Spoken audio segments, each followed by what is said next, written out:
జై తెలంగాణ. అందరికీ నమస్కారం.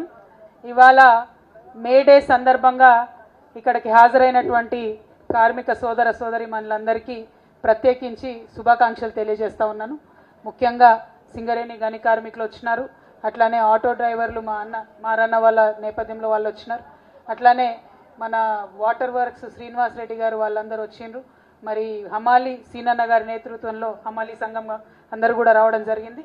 అట్లానే రూప్ సింగ్ అన్న గారు మరి కర్త కర్మ క్రియగా ఈ అన్ని రంగాలను కూడా ఒక దగ్గరికి తీసుకొని వచ్చినారు. అట్లానే మా అన్న సింగరేణి బొగ్గు కార్మిక సంఘం అధ్యక్షులు గౌరవనీయులు రాజరెడ్డి అన్న గారు చాలా దూరం నుంచి ప్రయాణం చేసి కార్యక్రమానికి రావడం జరిగింది. మా సోదరి విఓఏల సంఘం రాష్ట్ర అధ్యక్షురాలు గౌరవనీయులు మాధవి గారు ఉన్నారు. అట్లానే మా సోదరి ఆశా వర్కర్కి సంబంధించి సోదరి సంతోష గారు ఉన్నారు. అట్లానే మినీ అంగన్వాడీలకు సంబంధించి వరలక్ష్మి గారు ఉన్నారు. ఇప్పటిదాకా మాట్లాడి వెళ్ళిపోయినటువంటి నారాయణ అన్న గారు ఉన్నారు. ఇంకా వేదిక మీద భవన నిర్మాణ కార్మిక సంఘానికి సంబంధించినటువంటి వాళ్ళు ఉన్నారు, పెయింటర్ అసోసియేషన్కి సంబంధించినటువంటి వాళ్ళు ఉన్నారు, జిహెచ్ఎంసీకి సంబంధించినటువంటి మా సోదరి మనులందరూ కూడా వచ్చినారు. అట్లనే ఇంకా అనేక రంగాలు ఢిల్లీ పబ్లిక్ స్కూల్లో కొత్తగా యూనియన్ పెట్టుకున్నటువంటి సోదరి మనులందరూ కూడా వాళ్ళు వచ్చిండ్రు. అట్లానే ప్రతి ఒక్క రంగానికి సంబంధించి అనేక మంది వచ్చిండ్రు. వాళ్ళందరికీ మనస్ఫూర్తిగా ధన్యవాదాలు. మరి మనం ఇక్కడికి వచ్చినామంటే ఈ పాటగాళ్ళది చాలా ముఖ్యమైనటువంటి పాత్ర. అందులో మా తమ్ముడు వెంకట్ గారు ఉన్నారు, సందీప్ గారు ఉన్నారు. ఇక ఇవాళటి ఈ అద్భుతమైనటువంటి పాట పాడినటువంటి సోదరులు మిట్టపల్లి సురేందర్ గారు ఉన్నారు. మరి ఒక ఆలోచన ఉండే నాకు ఎప్పుడైనా కూడా, మన భారతదేశంలో అనేక మంది ఉన్నాం. నిజానికి నాకు తెలిసైతే ప్రతి ఒక్కరం కూడా కార్మికులనే అనుకుంటా నేను. అది సాఫ్ట్వేర్లో పనిచేసే వాళ్ళు కావచ్చు, అట్లనే క్షేత్రస్థాయిలో పనిచేసే వాళ్ళు కావచ్చు. పొద్దున 9 నుంచి 5 వరకు పనిచేసే వాళ్ళందరం ఒక రకం కార్మికులం. అట్లనే మా జర్నలిస్ట్ మిత్రులు, మా కవి మిత్రులు ఉన్నారు. వీళ్ళంతా కలం కార్మికులు. పాపం వాళ్ళకి టైం ఉండదు, ఏముండదు. పొద్దున్న లేస్తే పెన్ను పట్టాలి, రాస్తూనే ఉండాలి, రాత్రి పగలన్న తేడా ఉండదు. వాళ్ళు ఒక రకం కార్మికులు. మేమున్నాం పాలిటిక్స్లో ఉన్నాం, పాలసీలు చేసేటోళ్ళు ఉన్నాం. మాకైతే రాత్రి పొగలు పండుగ పబ్బము ఏది కూడా ఉండదు, అంతటా పనిచేస్తూనే ఉండాలి. కాబట్టి పని చేసేటటువంటి 10 మందికి సహాయం చేసేటటువంటి ప్రతి ఒక్కరం కూడా కార్మికులమే అని చెప్పి నేను మనస్ఫూర్తిగా భావిస్తూ ఉన్నాను. మరి ఇవాళ ముఖ్యంగా మేడే స్ఫూర్తి గురించి చాలామంది మాట్లాడుకోవడం జరిగింది.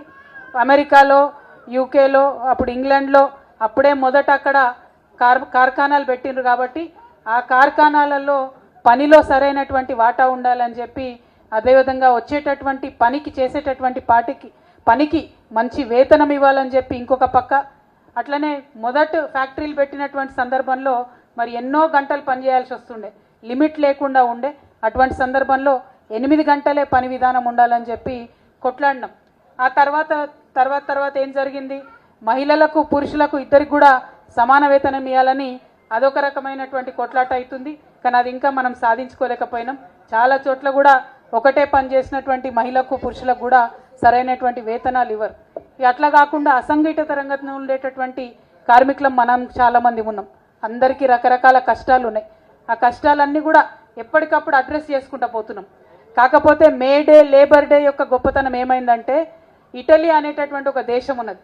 ఆ దేశంలో ముసోలిని అనేటటువంటి ఒక డిక్టేటర్ ఉండే, చాలా నియంత, ఎవరిని పడితే వాళ్ళని ఎత్తుకపోయి కాల్చి చంపి చాలా ఘోరాలు చేసినటువంటి వ్యక్తి నియంత. అటువంటి నియంతకు వ్యతిరేకంగా పోరాటానికి కూడా మేడేని ఉపయోగించుకున్నారు. హిట్లర్ అనేటటువంటి ఒక నియంత ఉండే, ఆయనకు వ్యతిరేకంగా పోరాటానికి కూడా మేడేని ఎంచుకొని కార్మికులను స్ఫూర్తిగా చేసుకొని పోరాడినటువంటి దాఖలాలు ఉన్నాయి. ఇక మీరు ఆలోచన చేసి ఇప్పటివరకు మా అన్నలందరూ చెప్పిండ్రు, మన భారతదేశంలో చాలా లేబర్ చట్టాలు ఉండే. మొదలు స్వాతంత్రం వచ్చిన కొత్తలో చాలా ఆదర్శవంతంగా పనిచేసేటటువంటి ప్రతి ఒక్కరికి కూడా మంచి హక్కులు ఉండాలని చాలా చట్టాలు మనం పెట్టుకున్నాం.